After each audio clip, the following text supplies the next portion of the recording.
the mayor of Columbia, South Carolina, Steve Benjamin.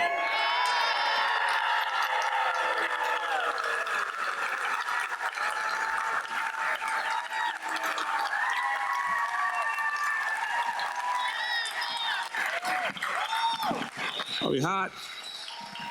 I know we've been waiting, guys. I know we are hot, literally hot up in here. But are we pumped up? Are we excited? Are we excited about 2020? Are we excited about making America live up to her promise? I can't tell you how excited I was coming into this parking lot and seeing the line to the door of people who care about this great country and us living up to our promise. So some of you hear me talk all the time. You didn't come here to hear me speak. So I'm gonna stop right now, and I'm gonna introduce you to the United States Senator from California. And some people say the next president of the United States, Kamala Harris.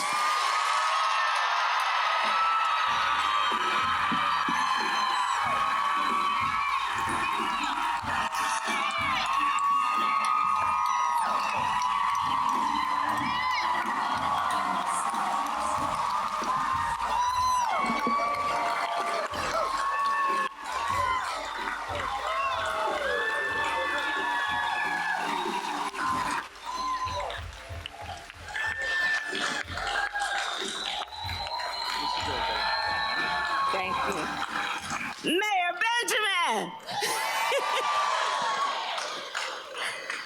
Mayor, it's so great to be in your city. I was hanging out with Nada today, you know, Styles by Nada. Oh, really? I was over on Lady Street. GMR, I got a t-shirt over there. Lady Street, so Lady Street, I learned all these women-owned businesses on Lady Street. It was fantastic. It was a wonderful day, and I am so happy to be here in Columbia. And I want to thank you all on a Saturday afternoon when you could be doing many other things with your time. Because everybody has a lot to do and busy, and the fact that you are here spending this time with us, and I know folks have been standing in line and waiting in here, I'd really appreciate it, because your time is valuable and I don't intend to waste it. So thank you for that. Thank you. So, you know, we announced this race. We started our campaign just 3 weeks ago tomorrow in Oakland, California, the place where I was born. And over the course of the last 3 weeks, a lot of folks have been asking me, well, why are you running? So I thought I would just start our conversation there. Why am I running? Well, one, I was raised by a mother who said, you know, you don't just sit around complaining about things, do something about it. So I decided to run.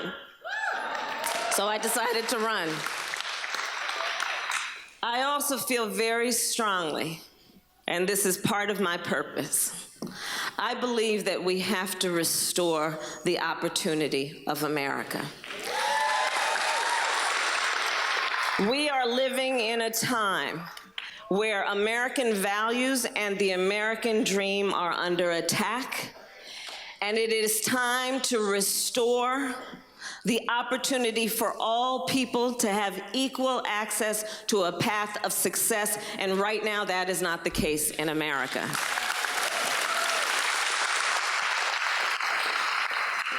I am running because I love our country. I love our country. It is not perfect, but it is really close. It is really close. And I believe it is worth fighting for. I am running because I believe this is a moment in time that we must restore truth and justice in our country.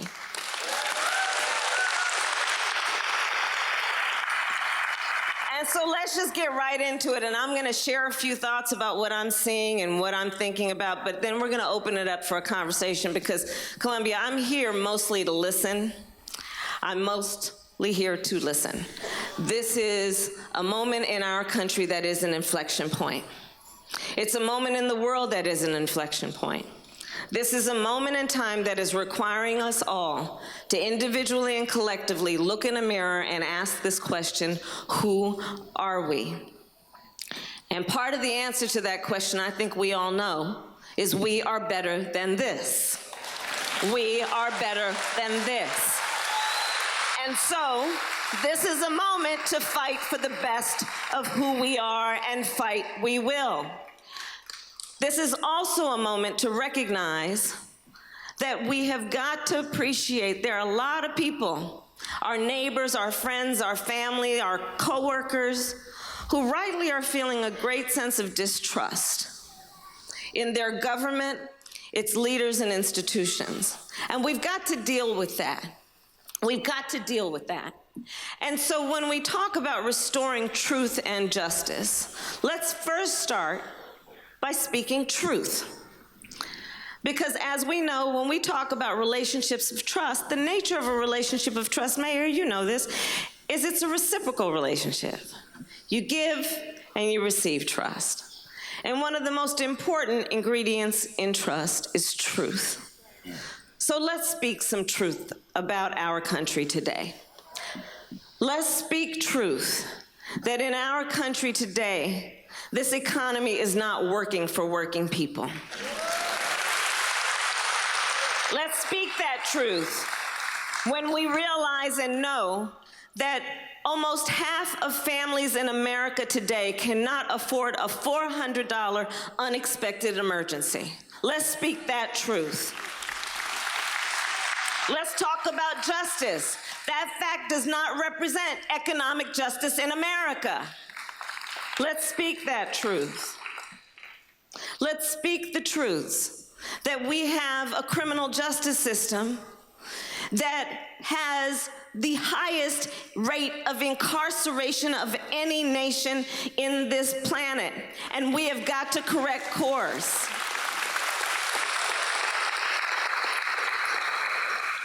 And let's talk about a criminal justice system that for too many is not giving justice, and how we need leadership to recognize the disparities, the institutional issues, the systemic issues that have resulted in inequities in that system, and that we need massive reform and change. Let's speak these truths. Let's speak the truth that when we are looking at an administration that has a policy of taking babies from their fathers and mothers at the border, that is not about border security, that is a human rights violation. Let's speak that truth. That does not represent justice in America.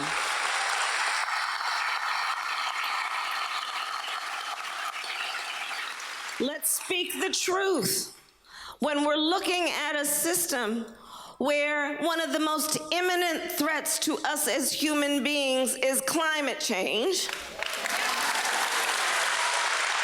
Yet there are those that are trying to get us to buy science fiction instead of science fact.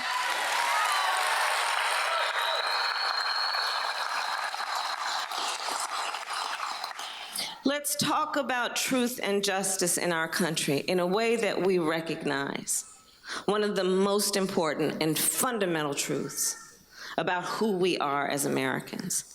And that truth is this: the vast majority of us have so much more in common than what separates us. Let's speak that truth.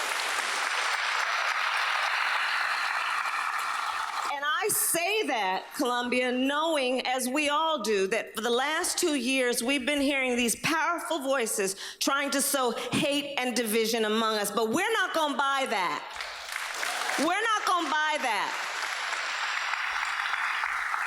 We know how much we have in common. We are a diverse nation, to our credit, and we are a nation of folks who have common priorities, values, and concerns. You know, this is how I think about it. I think about it in terms of what I call the middle of the night. Some people call it the 3 in the morning. Other people call it the witching hour.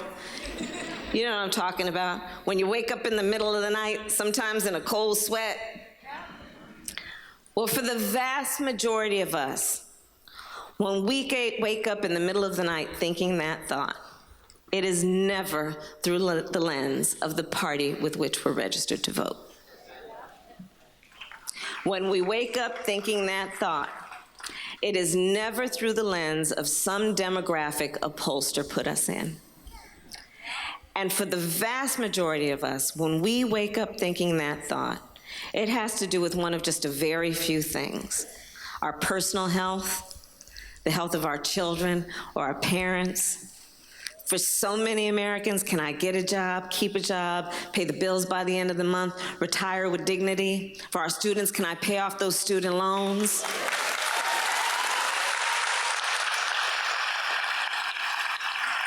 The vast majority of us have so much more in common than what separates us.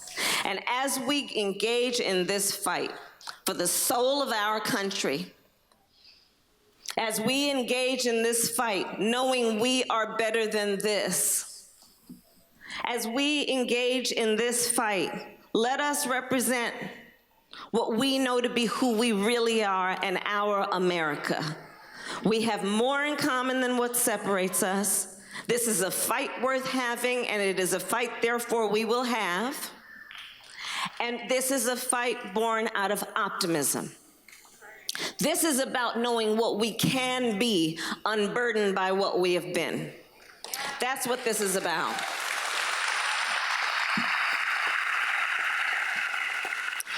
And years from now, people are going to ask us, our children, our grandchildren, others, they're going to look in our eyes, each one of us, and they're going to ask us, where were you at that inflection moment? And what I know we're all going to say is, well, one, we were hanging out this afternoon here with the mayor. And our answer will not be limited to just how we felt.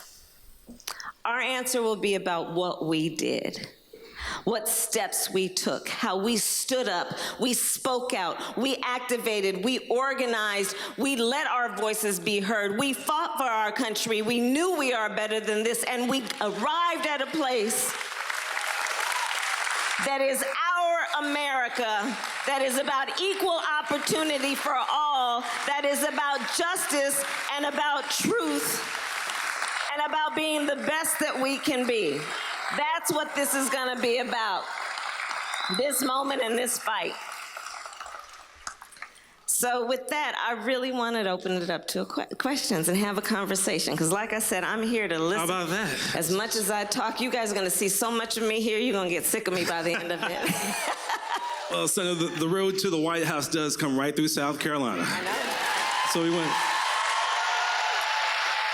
So we want to see you as much as you can get here. We know there are 49 other states as well, but we feel pretty special right now, so we want to see you as much as possible. And it's so, I love your story is e pluribus unum, out of many one. The reality is that in this community, we're often defined in the primary by having a high number of African-American voters. And the reality is that we have people from 194 sovereign nations across the world living here in this metro area, speak 90 different languages. So many different religions followed it. So this is a wonderful collection of people here, and I think it shows the energy of your campaign. I'm going to have one question, and then we're going to open it up to each and every one of you. The only rule of questions means that you actually have to ask a question, first of all. So we don't need statements. I need a question. And if you ask a question, only ask one, okay? We don't need the 1, 2, 3, 4 question thing. So that's that. But your bio, so much of your bio is defined by your role as a successful prosecutor, district attorney, and then, of course, attorney general of California. And I spent an early part of my career as I ran the second largest law enforcement agency. I'm married to a former prosecutor who's now the chief criminal judge here in the Midlands. But when I read through your record, I saw some really innovative programs that were designed, not necessarily what you would think of as a prosecutor, but thinking about creating second chances, or even for so many of our young people, giving them first chances. Some people never had a first chance. So I'd love you to talk a little bit about some of your work there. Well, thank you, Mayor, and also greetings to your incredible wife, who is, you guys are individually and together as a couple of phenomenal people and leaders, so thank you. So the background on this, so my parents met when they were active in the civil rights movement in the 1960s. My sister and I joked that we grew up surrounded by a bunch of adults who spent full time marching and shouting about this thing called justice. And growing up in that environment, the heroes to me, and I think to many of us, among the heroes were the lawyers. Thurgood Marshall, Charles Hamilton Houston, Constance Baker Motley, right?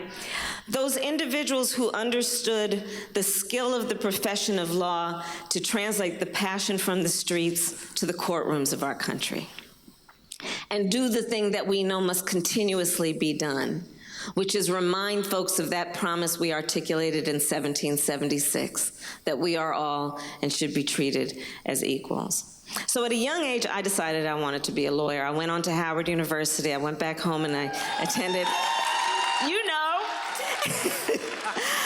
And then I went to law school. And in law school, you know, my family sat me around and said, okay, Kamala, so what are you going to do in your fight for justice? And I got all excited and I said, well, I've decided to be a prosecutor. Well, if you have any sense of who my family is, you can know that at the very least they thought this a very curious decision. And with some, I had to defend the decision like one would a thesis. And what I said then is what I maintain today. The criminal justice system has such a profound and direct impact on the most vulnerable among us. And if it is going to do the work of justice, it must do it in a way that understands that the laws have not been evenly applied. It must understand the history of how enforcement has been played out in our country. And also I said then, and I maintain today, that if we want to reform systems, there is certainly a role from the outside on doing what needs to happen. We've seen an incredible amount of activism, especially over the last decade in that regard. But there is also an important role to play on the inside. The other thing I said then that I say today, and I'm going to be very clear about this, if a woman is raped, if a child is molested, if one human being kills another human being, I believe there should be severe and swift consequence. So I made the decision to become a prosecutor. I have personally prosecuted a variety of cases, including homicides. When I became the elected district attorney of San Francisco, and I was elected as the first woman of color to ever be district attorney anywhere in the state of California, I started an initiative. This is back in 2004. 15 years ago. I started an initiative that we called a re-entry initiative. Now, this is before people were doing this kind of thing. DAs would say to me, well, Kamala, what is re-entry? What does that mean? And I try to explain to them the concept of redemption. So redemption, it's an age-old concept, which is basically understanding that we will all make a mistake. And for some, that mistake will rise to the level of being a crime. And yes, there must be accountability and consequence. But is it not the sign of a civil society that you allow people a way to earn their way back? And so I started this initiative, a re-entry initiative we call Back on Track, focused on low-level young offenders, adult offenders, mostly who are dealing drugs. We got them jobs and counseling and parenting classes. You know, so many of our young men in the system are fathers. They may not be paying child support, but they love their children, and we got to work on their parenting skills, and so that's a lot of what we did also. And so we ended up creating this initiative that reduced their recidivism by large numbers, and it was such a success that it ended up being designated by the United States Department of Justice as a model of innovation for law enforcement in the United States. And Mayor, it was born out of my belief that on the criminal justice system and policy, for too long we have been offered a false choice. And the false choice has been either you're soft on crime or tough on crime, instead of asking, are we smart on crime? And by that, I mean looking at what the public health model has taught us so well. You want to deal with an epidemic? Smartest, most effective, and cheapest way to deal with it is prevention first. So let's put the resources in that. And that's what I did as a prosecutor, and then I went on as Attorney General to do the same thing in terms of a statewide initiative. And listen, I just think that we have got to recognize that there are a lot of failures in the design of our criminal justice system, and they can be repaired, and we would actually be smarter with taxpayer dollars to understand this essential point. Prevention is smarter than reaction. Putting money in public education is smarter than putting money in mass incarceration. It's just that simple. It's just that simple. So. I will say that as a Southerner, I feel odd sitting while you stand. So I may stand as you give the rest of your answers. I want you to rest. Oh, that's all right. Questions. They, let me go. Ma'am? Now I see why I got this job. All right. I'm gonna start with you, young lady, and then if you can keep your questions tight, we'll get to more and more questions. All right. Okay. Oh, thank you. First of all, thank you for interviewing on The Breakfast Club. I really enjoyed that interview. I have 4 sisters. 5 of us have their bachelors. 4 will have their masters by the end of this year, and I will have my PhD by the end of this year. And thanks to my husband as well. He has his master's. I grew up with a father, sometimes the only income provider, and he worked a working class to middle class job. And also, we were able to live in a home, and we also had small classroom sizes, 15 to 20, and I was not living in a rich neighborhood. I was also told work twice as hard to get half as far. Black people know this, and life ain't no crystal stair. But I also believe having a living wage and smaller classroom sizes help propel me forward. What are your thoughts to protect the middle class specifically, and I'm Black, so Black middle class, because we all want the American dream for our kids as well. That's right. Well, first, I applaud your father and each of you and your sisters for just being so incredible and inspiring all of us, and just being everything that we know our children can be when we put the resources into them. So, personal story, my first grade teacher, Mrs. Frances Wilson, God rest her soul, attended my law school graduation. Similar to you, I would not be here if it weren't for a family that taught me I could be whatever I wanted to be and didn't take any excuses, and teachers who believed in me and nurtured me every step of the way. And so let's speak some more truths. We were talking about truths earlier. We pretend to be a society that cares about education, but not so much the education of other people's children. Right? And we're paying a price for that. We are paying a price for that. If you look at, and I've been traveling around the country, I have met teachers who are working 2 jobs. I've met teachers who are working 3 jobs to put food on the table and pay the bills. Because also, not only are we not paying them their value, but we're not putting money into the school system, so they've got to come out of pocket to buy school supplies for their students. So we've got to address, frankly, the hypocrisies. Because if we want to be a nation that is competitive and walk around beating our chest about how great we are, we will be measured by what we do in terms of educating our children or not. and we are doing a very bad job. So one of the points there is it's going to be about what is the federal commitment, because as many of you know, and I know there are teachers here, a lot of that is going to be about how the federal government, through the next president of the United States, because we're not getting it with this one, is going to prioritize creating funding mechanisms and funding federal dollars to local jurisdictions and states. And I know in South Carolina, Mayor, you know this, it should not be that the local school district will either rise or fall based on the tax base of that community. That is a deeply flawed system. It's upside down. And so that's part of the reform that we need to have, which recognizes and gets those federal dollars going to the school districts based on need and not the tax base of that community. The other issue that we have got is paying teachers.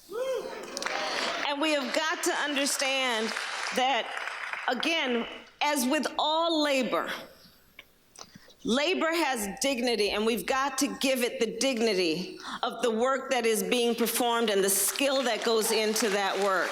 And we're not doing that with our teachers. The other point is on the subject of education, and it is my great commitment to do this, we've got to have universal pre-K so that our babies can start out with a leg up. Associated with this issue is affordable childcare and a national policy for that.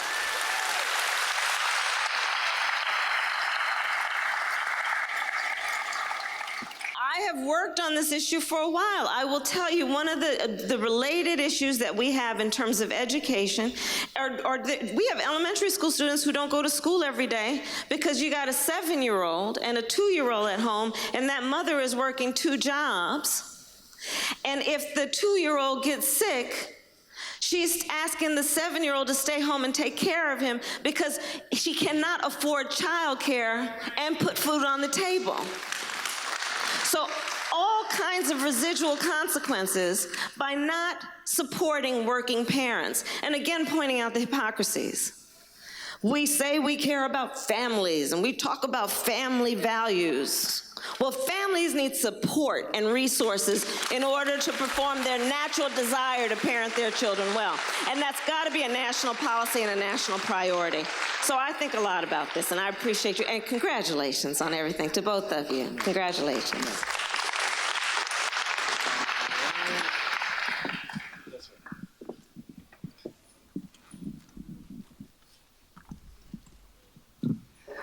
Senator Harris, welcome to the South. Thank you.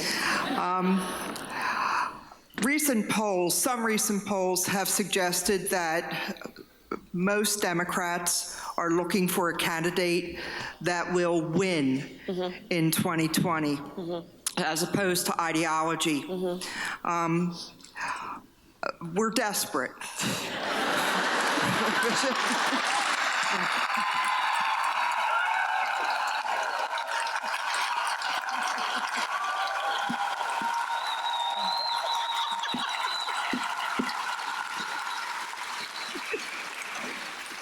From a personal perspective, though, I've lived my years. I am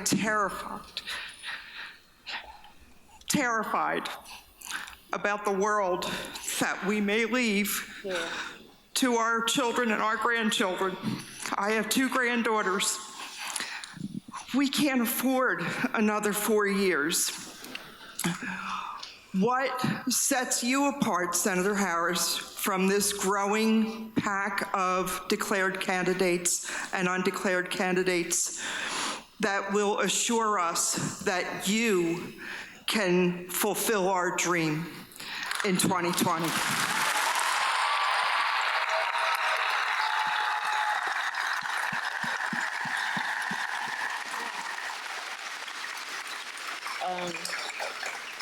Well, I just want to first thank you for having the courage to stand up and voice what so many are feeling.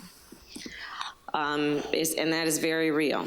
And I don't have to tell, listen, there is one commonality that is obvious among the many we all have here, which is that everyone took the time out of their days to be here because you care about the future of our country. And there is a lot at stake. So let me start with that. There's so much at stake. It is about what we are doing on a variety of issues, from public education to what we are doing, as we discussed, with the criminal justice system. Climate change, listen, it's an existential threat, and we have an administration that is in utter denial of the realities of what this means, or they're rejecting it because they're in the pocket of lobbyists who are paying them to overlook the fact that human behaviors are contributing to the decline of our environment and our planet. And so there is a lot that's at stake. There is a lot that is at stake in terms of the fact that this economy is not working for working people.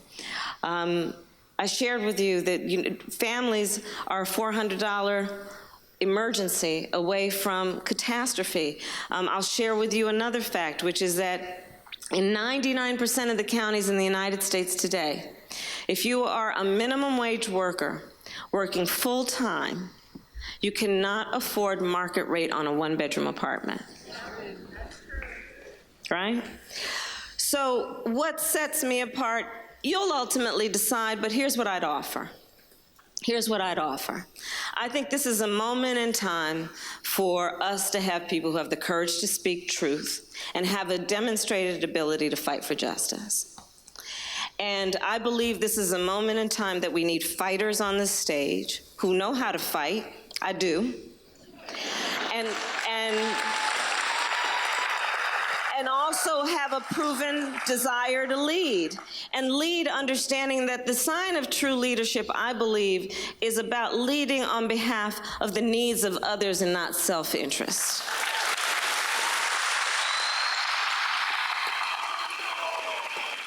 In addition, right, it's going to be about running a smart campaign and working hard.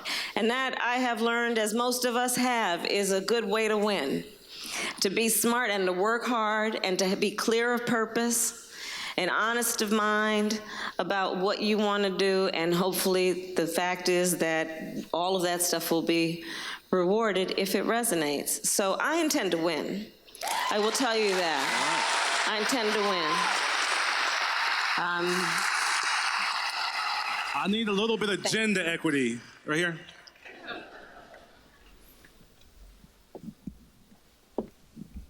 Thank you, Senator Harris. So I believe you said you support Medicare for All and the Green New Deal. Simultaneously, we have a $22 trillion national debt and a $1.2 trillion deficit. How do you square that circle? So here's how it's reconciled. One, let's speak some more truths about the fact that we have a tax bill that got passed that gave $1 trillion to the top 1% and the biggest corporations of America.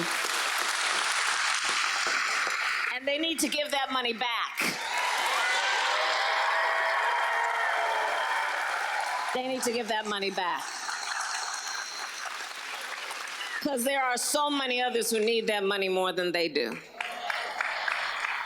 Let's talk about the thing that I admire about, I was talking earlier about, I met with the small business owners here on Lady Street, and what they do, what they have to do every day to survive and thrive is they do this thing that I admire about folks in the private sector, which is they gauge their effectiveness based on these 3 letters, ROI, return on investment. So let's talk about these policies in that context, because I think that's very important. Some people will have you believe, and in particular, our opponents will have you believe, it's all about just doling out the money, right? Just doling it out. No, it's about an investment. Like, they need to get their head on straight. It's an investment for which there will be a great return on the investment.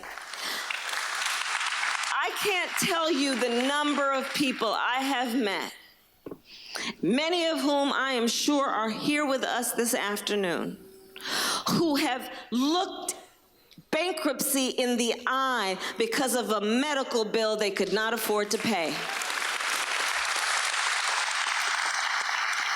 The number of people, I have met people who are making decisions about whether they will pay for their insulin or pay the rent, because the pharmaceutical companies have been gouging and gouging and gouging us, because their real business is about profit, not health care. So on an issue like Medicare for All, I'll use that as another example, because it is about benefiting all of society when we invest in the health care of everyone. We will look at greater returns on our investment because we will have greater outcomes in terms of the health care for the vast majority of the people. The other piece of this is that on Medicare for All, we will also be able to negotiate drug prices. And that is no small matter. We will be able, because everybody will be in the system. So now we got everybody on this side, and then we got the pharmaceutical companies on that side. There are more of us than them. And we will be able to negotiate better rates, which is one of the issues, again, and many people here know that, I cannot emphasize enough, is dragging people down. And, you know, I'll tell you, my sister Maya is here. We lost, wave Maya. We lost our mother a few years ago, and she was very sick. She had cancer. And we, you know, I went through it with her. We went through it with her, spending a lot of time in the hospital, a lot of time with different doctors telling you different things.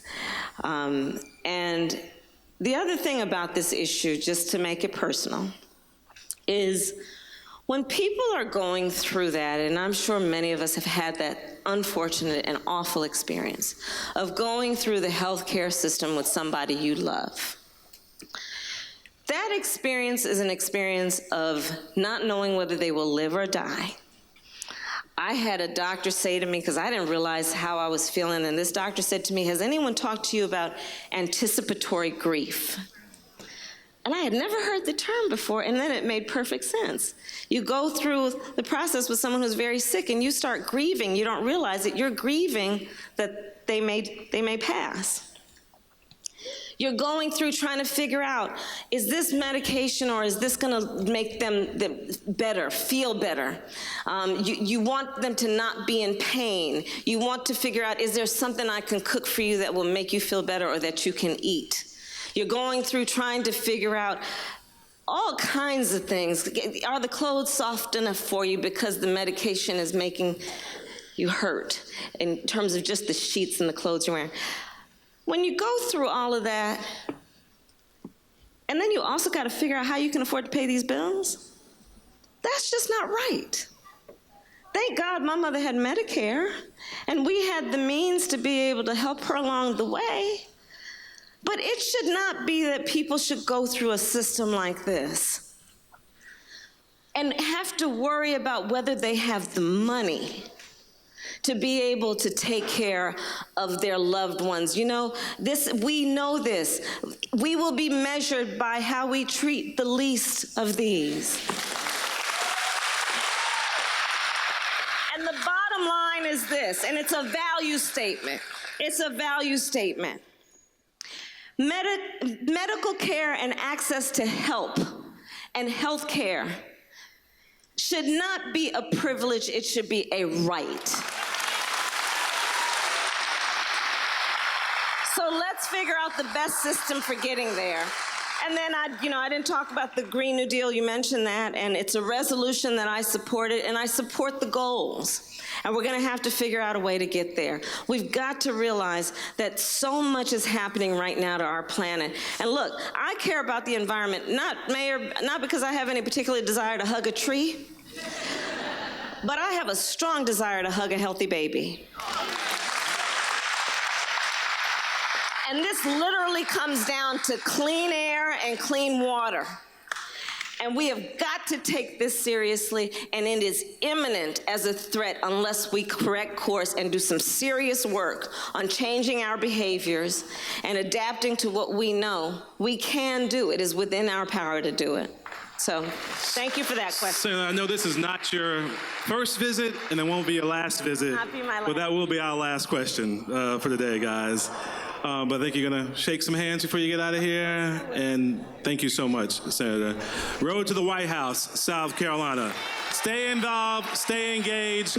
We're going to change this country. We're going to lead this party back to the White House. God bless you.